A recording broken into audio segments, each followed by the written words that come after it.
Hello, students, and welcome to another spooky edition of Coach Stroud's What to Read While Quarantined, episode 12. In this episode, I'm going to be sharing with you not Kill River, but its wonderful and excitingly fun sequel, Kill River 2. Both books, obviously, by Cameron Roubique. Now, Cameron Roubique has completely outdone himself here, students, with this new novel. It is a beautiful piece of fiction, slasher horror. If you're into something that's going to grip you tight, hold on to you, give you lots of thrills, and scare you a little bit here and there, this is a good book for you to read. And it being a sequel, it's kind of one of those tender areas. Okay, so usually with movie sequels, a lot of people don't want a rehash of exactly the same thing, and that's exactly what Cameron Roubique stays away from here. He keeps just enough elements from that original story and takes and transplants them into the new one, but changes it up enough to keep the story fresh and current. So, if you haven't seen the old review, go take a look if you want. From this point, I'm going to spoil something from the original book, and that is our heroine Cindy lives. Sorry, guys. Cindy, who survives her first attack and first encounter in Kill River, she's back now. And at the end of Kill River, Cindy goes from being this really timid person to being this really strong individual.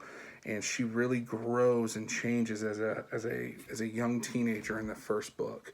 Well, now it's a year later, and Cindy is still growing and changing, and she's still being true to herself and experiencing more of life for the first time. She now has more friends. She now has a boyfriend.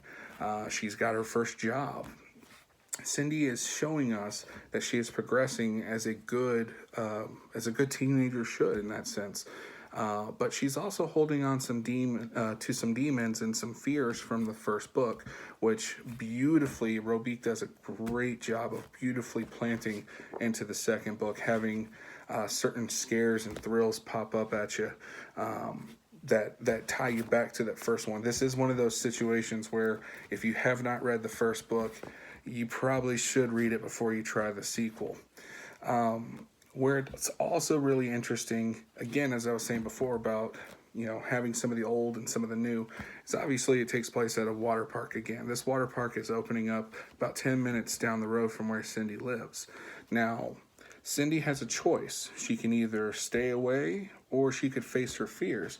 And with the encouragement of her boyfriend who works at the water park, without him fully knowing he's encouraging her, she decides that she's going to face her fears and go to the water park.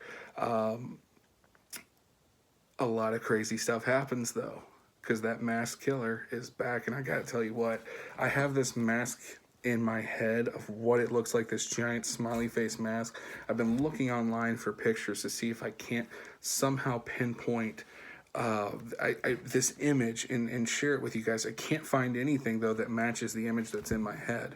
But this dude, this Captain Smiley character, this creepy mask that shows up in these books, it is phenomenally frightening in my head. Overall, I gotta say this book was a lot of fun. I personally, I think it's better than the first, and that says a lot because I really enjoyed the first one a lot. Again, Roubique does a great job with implanting music into the book as well, and I feel like this is definitely the best music he has chosen so far. You get the playlist at the end if you want to, look into some of the music. But I found myself actually going onto iTunes and playing certain songs that were in the book while I'm reading the scene because it helps build that atmosphere and make that connection between you and the characters. Phenomenal job there. I can't praise these two books enough. So if you're into something that's a little bit spooky, something that's a little scary, give you a good thrill, I would definitely look into Roubique's Kill River 2, the sequel to Kill River. To my students out there, I love you guys and I miss you. I hope you're doing well.